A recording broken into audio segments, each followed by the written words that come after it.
Part 1. The single TNT satchel felt heavier than it should have as Staff Sergeant Jake McNiece crouched beside the twisted wreckage of the C-47, counting what remained of his demolition supplies. Dawn was breaking grey and cold over the Norman countryside, and somewhere through the morning mist, German engines rumbled along the narrow causeways that led to the stone bridge at Carentan. The bridge they were supposed to hold. The bridge that was about to become a highway for enemy armor rolling toward the scattered remnants of the 506th PIR. McNiece ran his fingers along the frayed end of detonation cord, measuring by touch what his eyes already knew. Barely enough primer to reach from the bridge's eastern approach to its central span. Half his charges lost in the drop, the other half damaged when their transport took flak over the wrong coordinates. What he had left might take down a farmhouse, but a stone bridge built to carry freight trains. The math didn't work. "Sarge, you seeing what I'm seeing out there?" Private Kowalski pointed toward the distant causeway, where dark shapes moved between the hedgerows.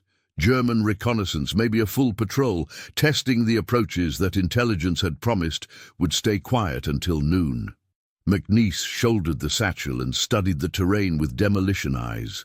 Flooded fields stretched on both sides of the raised road, turning the causeway into a bottleneck that funneled everything toward the bridge. Smart ground for defense if you had the men to hold it. Deadly ground for scattered paratroopers. If German tanks decided to probe before the 101st could establish proper positions. The company commander's voice crackled through the fog, calling for squad leaders to report ammunition and explosives on hand. McNiece ignored the radio chatter, watching instead how the morning light caught the steel reinforcement rods in the bridge's damaged stonework. The German demolition attempt 3 days earlier had been textbook perfect. Too perfect. Clean cuts, regulation spacing, charges placed where the manual said to put them. It left the structure wounded but salvageable, like a broken bone that had been set wrong. "McNasty, Lieutenant Spears wants to know what you need to drop that span properly." Kowalski's voice carried the nervous edge of a man who'd heard too many stories about the Filthy 13's unorthodox methods. McNiece didn't answer immediately. He was remembering another bridge, back in training at Tokoa, where an instructor had showed them how German engineers thought about demolitions. Methodical, predictable, by the book. The kind of thinking that left opportunities for someone willing to read the cracks differently. The truth was, he didn't have enough explosives for a proper job, not by any manual ever written, but the Germans had already done half his work, creating stress points and fractures that could be exploited if a man knew where to look. If he was willing to bet lives on improvisation instead of doctrine. From his position beside the aircraft wreckage, McNiece could see other survivors of the scattered drop filtering through the hedgerows. Tired men with muddy faces, carrying weapons they'd scrounged from supply bundles, dropped miles off target. They moved with the careful alertness of soldiers who understood they were alone in enemy territory, depending on each other and whatever ammunition they could find. "Tell the lieutenant I'll make it work," McNiece said finally. "But I need to do it my way." Kowalski's expression suggested he'd rather carry that message to the devil himself. The reputation of the Filthy 13 preceded them through the 506th. Legendary for results, infamous for methods that made field manuals weep. McNiece had earned his nickname through a combination of calculated insubordination and explosive expertise that somehow kept producing objectives taken and bridges dropped, despite paperwork that read like a disciplinary nightmare. But today felt different. Today carried the weight of scattered companies, misdropped supplies, and plans that had dissolved in the chaos of a night jump gone wrong. The bridge at Carentan wasn't just a target anymore. It was the difference between holding the causeway or watching German armor roll through gaps the 101st couldn't cover. McNiece checked his watch, a dented timepiece that had survived 3 previous drops and still kept accurate time for fuse calculations. The primer cord would need exactly 4 minutes and 30 seconds to burn from the approach to the central span. Enough time to clear the blast radius, not enough time for German engineers to cut the line if they spotted it first. The steel reinforcement rods hummed faintly in the morning wind, like tuning forks waiting for the right frequency. McNiece had learned to listen to structures the way other men listen to engines or radio static. Every bridge had its own voice, its own pattern of stress and weakness. This one whispered of old damage and new vulnerability, of chances that existed only if you stopped thinking like a manual and started thinking like a structure that wanted to fall. "You ever wonder why they picked us for this job?" Kowalski asked, settling his rifle across his knees as German voices echoed from the far side of the causeway. McNiece smiled without humor, his fingers already working through the calculations that would turn inadequate supplies into adequate destruction. "Because we're too stubborn to admit when something can't be done. If stories like this make you imagine what you'd do under fire, tell us in the comments how you think you'd react in this situation. And stay with us for the next chapters." Kurt, Part 2. Lieutenant Spears found them at the bridge approach as the morning fog began to lift, revealing the full scope of their position. The causeway stretched like a narrow spine through flooded Norman farmland, offering no cover and limited escape routes. German positions dotted the far hedgerows, and the distant sound of tank engines suggested that enemy armor was already moving to test the crossing. "What's your assessment, Sergeant?" Spears studied the damaged bridge with the clinical eye of an officer whose men depended on accurate intelligence. McNiece pointed to the stress fractures the German demolition had created. "They did us a favor, sir. Cracked the load-bearing supports without understanding how the weight transfers through the arch. If I place charges here, here, and here," he traced points with his finger, "the structure will fold in on itself." "With what?" "We lost 2/3 of our explosives in the drop." "With what I've got, sir, and what they left behind." Spears raised an eyebrow. The official doctrine for bridge demolition required specific quantities of TNT precisely calculated for span length and structural materials. What McNiece was suggesting bordered on battlefield magic, the kind of improvisation that either saved missions or destroyed them spectacularly. Through the lifting mist, the first German reconnaissance probe appeared on the far side of the causeway, a handful of soldiers moving carefully, testing American positions and reactions. Behind them, somewhere in the hedgerows, heavier engines rumbled with the patient persistence of armor waiting for infantry to clear the way. "How long do you need?" Spears asked. "Give me 30 minutes to rig the charges, another 5 to clear the blast area. And if German infantry reaches the bridge before you're finished..." McNiece shouldered the TNT satchel and checked his detonation cord one more time. "Then we find out if I can work faster than they can advance." The truth was more complicated than his confident words suggested. The charges he planned to use would require precise timing and placement, turning the bridge's own damaged structure into a demolition tool. One miscalculation, one charge placed wrong, and the explosion might damage the bridge without dropping it, leaving a wounded but passable crossing for German tanks to exploit. Private Kowalski watched the exchange with the fascination of a man observing controlled madness. He joined the company replacement drafts 2 weeks before the jump, carrying stories about the Filthy 13 that mixed admiration with disbelief. Now he was watching McNiece plan demolitions that existed somewhere between engineering and art, using mathematics that no field manual had ever attempted to teach. "What do you need me to do, Sarge?" "Keep an eye on those German positions. When I'm placing charges, I won't be watching anything except fuses and primer cord. Your job is to make sure nobody gets close enough to interrupt the work." From their position, they could see other elements of the scattered 506th taking defensive positions along the causeway. Men who'd dropped miles from their intended zones, carrying whatever equipment they'd managed to salvage from misdropped supply bundles. The morning light revealed faces marked by exhaustion and the particular alertness of soldiers operating without normal support structures. McNiece began his approach to the bridge, moving with the careful deliberation of a man whose mistakes would be measured in lives rather than paperwork.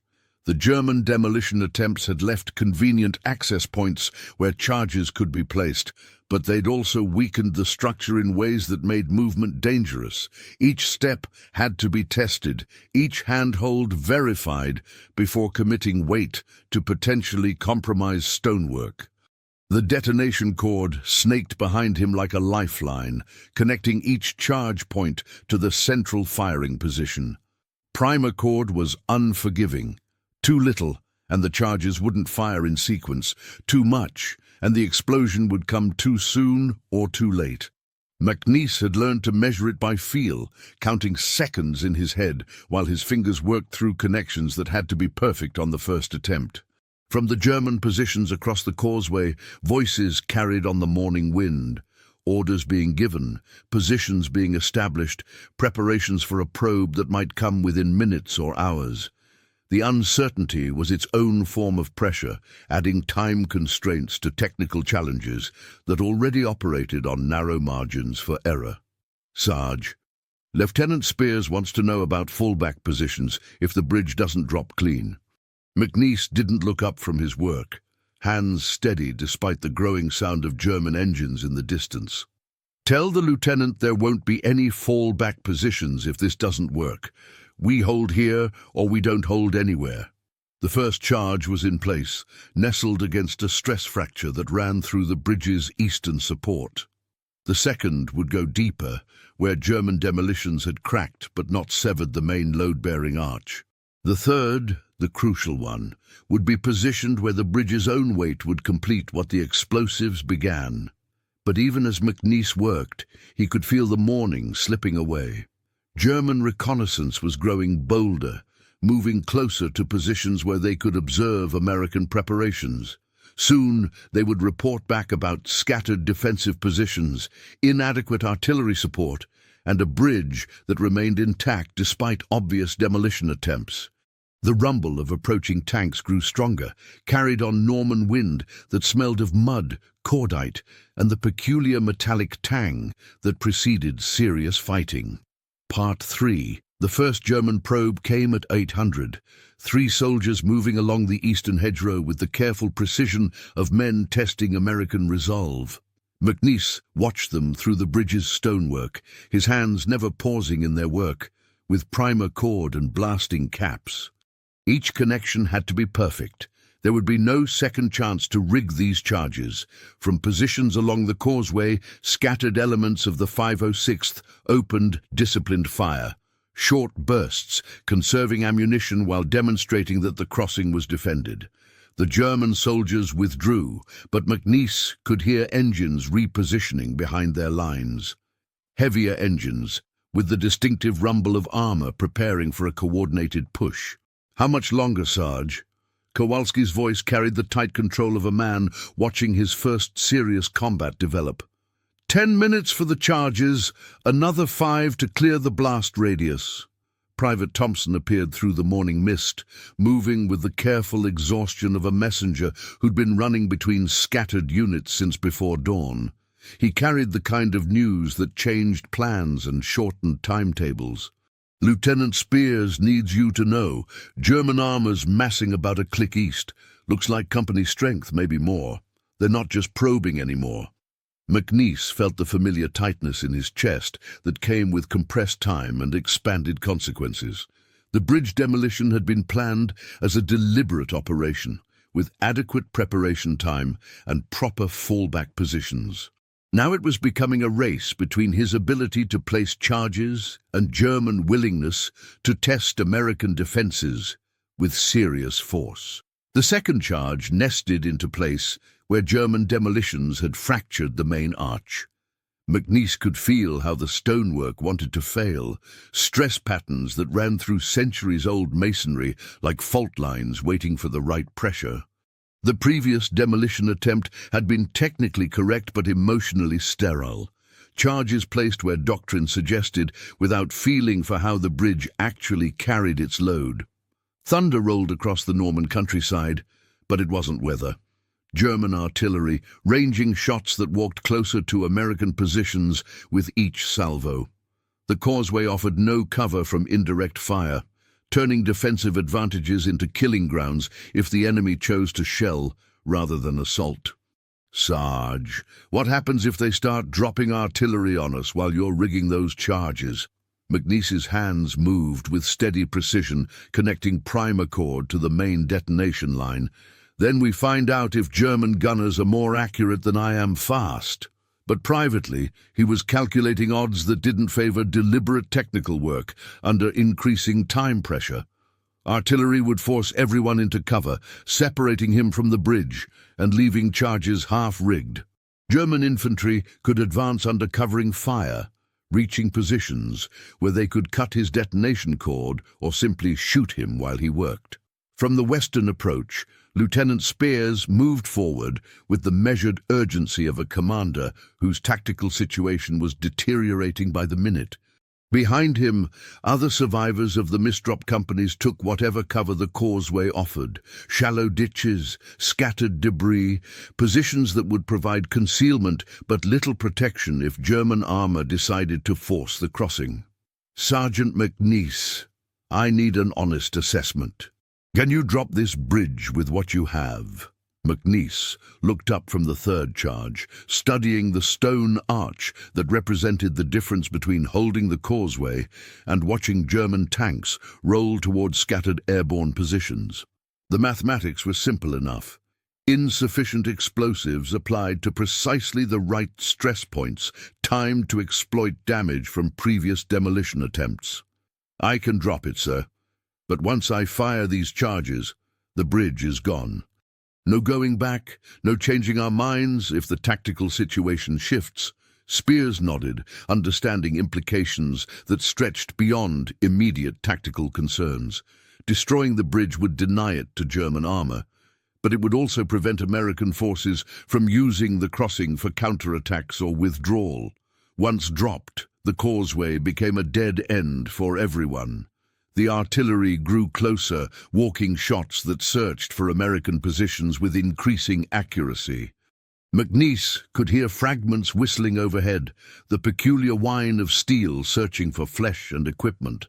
His hands remained steady on the charges, but his mind calculated blast timings against incoming fire patterns. In the distance, German voices carried new urgency. Orders for movement, preparations for assault, the organized sound of infantry coordinating with armor support. Time was compressing toward a decision point where technical precision would matter less than simple speed. 5 more minutes, sir. Then we light it off and see what happens." Thunder crashed closer, and this time it wasn't artillery. Tank engines, deep and powerful, moving with the confidence of armor that had decided to test American resolve with direct action rather than reconnaissance. Through the lifting fog, McNiece could see movement in the eastern hedgerows, infantry positions being established, weapons being positioned for covering fire. The primer cord snaked between the charges like arteries, feeding a mechanical heart. Each connection represented hours of training. Muscle memory developed through repetition until his hands could work by touch alone. But training had never included German artillery walking closer, while tank engines announced immediate assault against scattered defenders. Kowalski crouched beside broken stonework, his rifle trained on German positions that grew bolder by the minute. "Sarge, whatever you're going to do, now might be a good time to do it.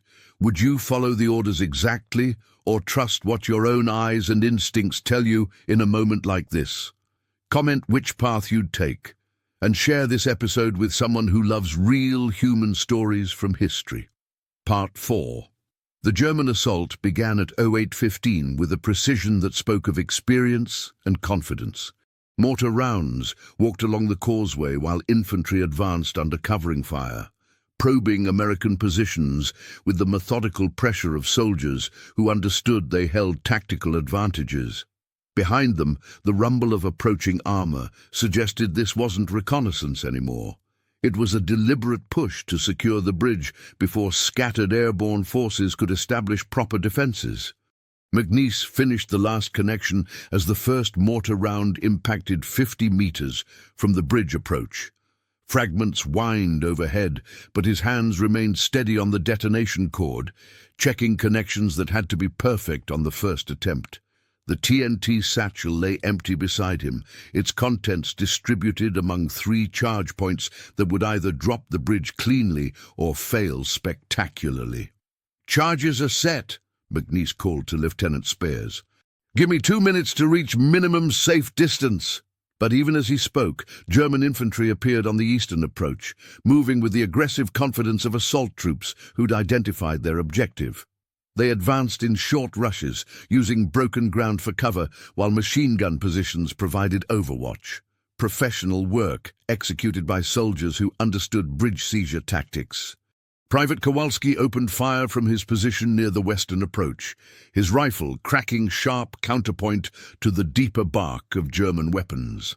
Other survivors of the scattered 506th added their fire, creating a thin defensive line that might delay but couldn't stop a coordinated assault. McNiece reached for the detonation plunger, then hesitated. German soldiers were advancing along routes that would take them directly over his charge positions. Fire the charges now, and the explosion would catch enemy infantry in the blast radius. Wait, and they might reach positions where they could cut his detonation cord or overrun the bridge before demolition could be completed. "Sergeant, what's the delay?" Lieutenant Spears moved forward, understanding that hesitation might cost them the mission and the causeway both. The German advance stalled as American defensive fire found range and targets. McNiece watched enemy soldiers take cover, calling for artillery support and repositioning for a coordinated push. Professional infantry work, but it bought precious seconds for decision-making. Through the smoke and confusion, McNiece could see faces among the German assault troops, young faces, mostly, marked by the same exhaustion and alertness that characterized soldiers on both sides of the Norman hedgerows. Men following orders, advancing toward objectives, trusting their training and their comrades to carry them through another day of war. "Fire the charges, Sergeant." Lieutenant Spears' voice carried command authority backed by tactical necessity. "That's an order." McNiece's hand moved toward the plunger, then stopped. Something was wrong with the tactical picture, something that experience whispered but couldn't quite define. The German assault was professional but not desperate, aggressive but not committed with the full weight that bridge seizure should demand, almost as if they expected the bridge to be destroyed and were advancing to ensure it happened according to their timeline rather than American planning. A new sound carried across the battlefield, heavier engines moving with different rhythm and purpose. Not tanks approaching for assault, but engineering vehicles positioning for bridge repair operations. The German advance wasn't designed to seize the crossing intact. It was meant to capture the bridge after American demolitions, then rebuild it for their own use. Understanding hit McNiece like cold water. German intelligence knew about the scattered drop, the limited supplies, the inadequate demolition resources. They were counting on American charges to damage but not destroy the bridge, leaving a foundation that could be quickly repaired and strengthened for armor operations. "Sir, I need 30 seconds to reposition one charge." "Negative. Fire the charges now." But McNiece was already moving, crawling toward the central arch where his third charge waited.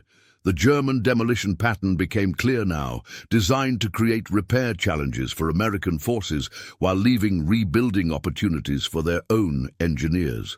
His charges, placed to exploit their stress fractures, would simply complete their original plan. German small arms fire searched for him as he reached the central charge point. Bullets sparked off stonework, whining away into the Norman countryside, while McNiece's hands worked with desperate precision. The charge had to be moved, repositioned to create structural failure that couldn't be easily repaired. Mortar rounds impacted closer, fragments singing overhead, while American defensive fire tried to suppress German assault positions. The tactical situation was collapsing toward chaos, but McNiece's world contracted to primer chord connections and blast calculations that had to account for new variables. "McNasty, whatever you're doing, do it fast!" Kowalski's voice carried over the growing firefight. They're moving up the eastern approach, the repositioned charge nestled into place against the bridge's main load-bearing arch, positioned where the explosion would create cascading failure through the entire structure. Not just damage that could be repaired, but destruction that would require complete rebuilding with equipment the Germans didn't have immediately available. McNiece low-crawled back toward the detonation position as German assault troops reached the bridge's eastern end, close enough to see individual faces, close enough to hear voices calling directions and encouragement, close enough to die when the charges fired. His hand found the plunger as Lieutenant Spears reached the same realization that had driven McNiece's desperate repositioning. The German assault was designed to coincide with American demolition, using their explosives to create exactly the kind of damage that favored rapid repair over complete replacement. "Fire when ready, Sergeant." Spears' voice carried grim understanding of choices that offered no clean options. McNiece counted 3 German soldiers directly over his charge positions.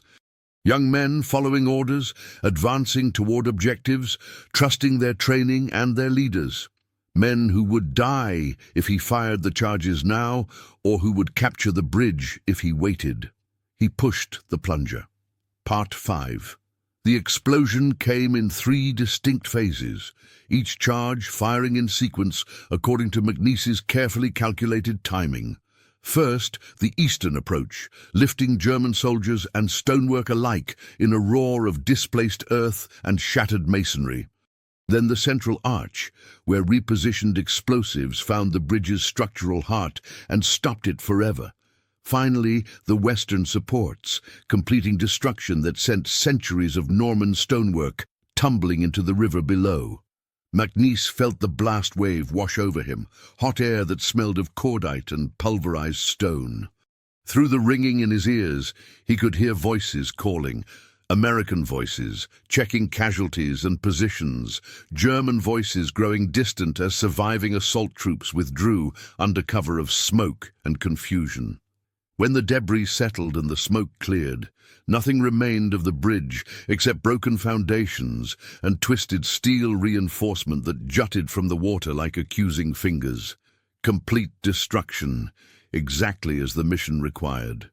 But the image that burned behind McNiece's eyelids wasn't tactical success. It was the face of a young German soldier who'd been looking directly at him when the charges fired. "Bridge destroyed," Lieutenant Spears called into his radio. "Causeway secure. Minimal friendly casualties." But McNiece knew there had been nothing minimal about what just happened. 3 German soldiers had died in the blast, close enough that he'd seen their faces before the explosion. Young men who might have been farmers or clerks or students before the war, taught them to advance under fire toward objectives that existed only because other young men had been ordered to defend them. Private Kowalski approached through the settling dust, his expression mixing relief with something harder to define. "Jesus, Sarge, I've never seen a demolition like that. Textbook perfect. Except there probably isn't a textbook for what you just did." The technical aspects had been flawless. Timing, placement, and sequential firing that used the bridge's damaged structure to achieve complete destruction with inadequate explosive materials. Engineering school precision applied to battlefield improvisation, turning insufficient resources into total success. But success felt heavier than failure as McNiece watched debris drift downstream. Lieutenant Spears found him sitting on broken stones, staring at water that ran muddy with pulverized masonry. "Outstanding work, Sergeant. Division wants a full after-action report on your demolition techniques. Apparently other units are facing similar supply shortages." McNiece nodded without looking up. The after-action report would focus on technical innovations, charge placement, and tactical results. It would mention minimal friendly casualties and complete objective destruction. It wouldn't mention the 30 seconds when he'd hesitated with his hand on the detonator, calculating human costs against tactical necessity. "Sir, about those German soldiers who were on the bridge when it went." "War casualties, Sergeant. They were advancing under arms against American positions. You did your job exactly as ordered." But McNiece knew it was more complicated than following orders. He'd made a choice to reposition that final charge, knowing German soldiers would be caught in the blast radius. A tactical decision that saved the mission and probably saved American lives, but one that carried weight no after-action report would ever quantify. Private Thompson appeared with news from other units along the causeway. German armor had withdrawn after losing the bridge crossing, unable to force the flooded approaches without engineer support that wouldn't arrive for hours. The scattered elements of the 506th had bought time for proper defensive positions to be established, turning a potentially disastrous drop into tactical advantage. "You saved a lot of American lives today, Sarge," Kowalski said quietly. "That bridge intact would have been a highway for German tanks rolling up our positions." McNiece understood the mathematics of war. His demolition had prevented casualties that might have numbered in the dozens or hundreds, trading 3 enemy lives for an unknown number of American ones. Clean equations that made perfect sense, until you remembered the face of a 19-year-old soldier in the instant before an explosion erased him from existence. The detonation cord lay scattered among the bridge debris, like abandoned arteries, its job complete. McNiece gathered the remnants from habit rather than necessity. Primer cord was valuable, but these fragments were burned and useless.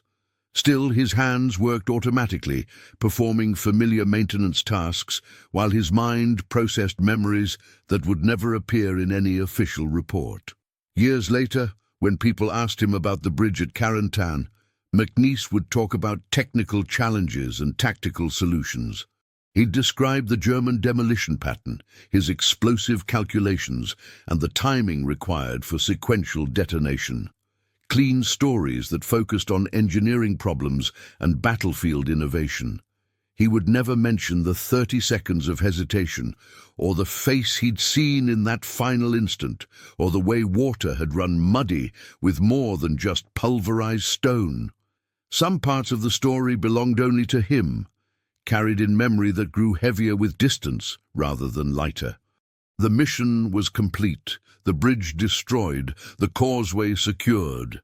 Perfect tactical success achieved through technical innovation and personal courage. Everything the army wanted, everything the war required, everything the after-action reports would celebrate. But late at night, years later, when freight trains rumbled over bridges in Oklahoma or California or wherever peace found him, McNiece would remember the sound of falling stone and the weight of choices that offered no clean solutions. Part 6, the after-action report filed by Lieutenant Spears, was a model of military precision.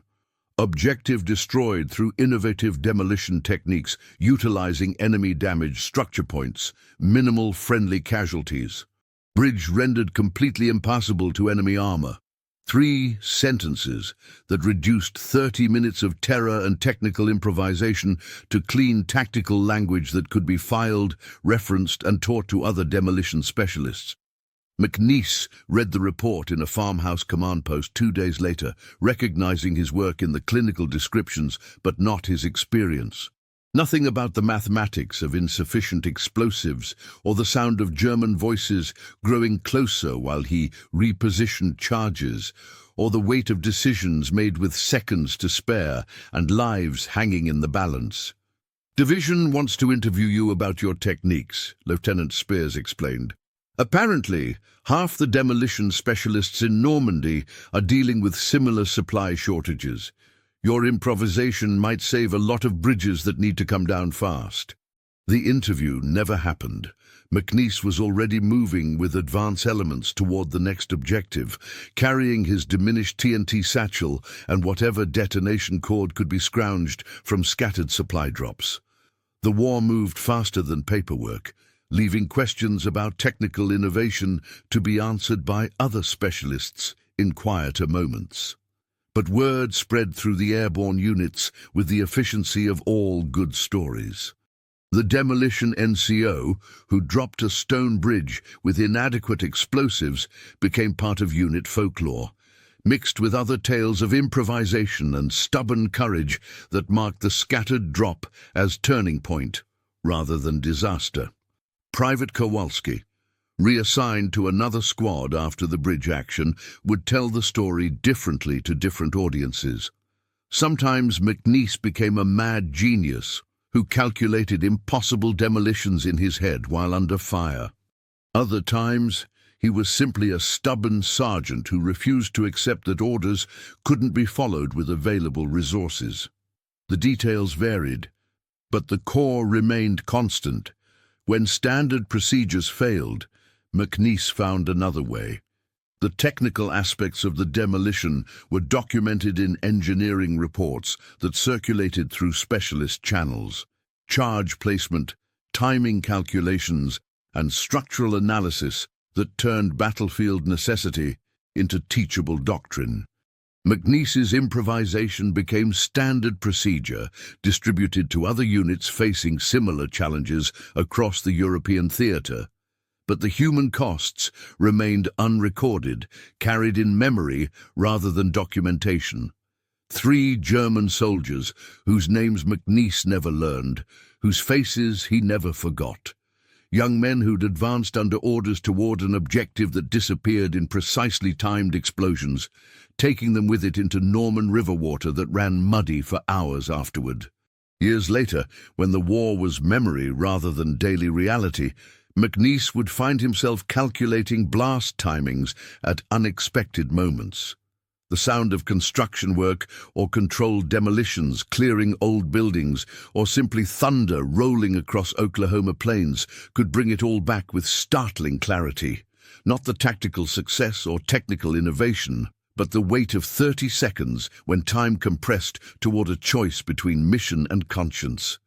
He never talked about those moments with family or friends, keeping certain memories private the way other veterans kept certain photographs locked away. The bridge at Carentan became a story he could tell. Engineering challenges overcome through battlefield ingenuity, American determination triumphing over material shortages, clean narrative that focused on problem-solving rather than human cost. In 1967, a military historian tracked him down for an interview about airborne operations in Normandy. Professional questions about tactics, equipment, and unit effectiveness, seeking details for official history that would capture lessons learned for future conflicts. McNiece answered with technical precision, describing demolition procedures and tactical challenges without mentioning the faces that still appeared in quiet moments. "Was there ever a moment when you doubted the mission could be accomplished?" the historian asked. McNiece paused, remembering 30 seconds of hesitation with his hand on a detonator plunger, calculating costs that no military manual had taught him to measure. "No," he said finally, "we knew the bridge had to come down. The only question was how to do it with what we had." The official history would record his technical innovation and tactical success, adding the Carentan Bridge demolition to the catalogue of airborne achievements that marked the Normandy campaign. Clean prose that celebrated American ingenuity and determination, inspiring future soldiers while teaching practical lessons about improvisation under pressure. But on quiet nights, when sleep came slowly, and memory worked faster than forgetting, McNiece would remember the sound of falling stone and the weight of choices that left no room for second chances. Some prices were paid in the moment, others accumulated interest across decades of peace that never quite erased the echoes of war. The bridge at Carentan remained destroyed, its foundations still visible beneath Norman water that had long since cleared of debris and carried away the evidence of decisions made under fire. A successful mission that achieved its objectives through courage, innovation, and the stubborn refusal to accept defeat when standard procedures proved inadequate. Everything the legend required, and nothing about the man who carried its true weight home. If this story reminded you that behind every medal and mission report there's a human being carrying memories we'll never fully see, subscribe to the channel, tell us which country you watch from, and invite someone to revisit history with us in the next story.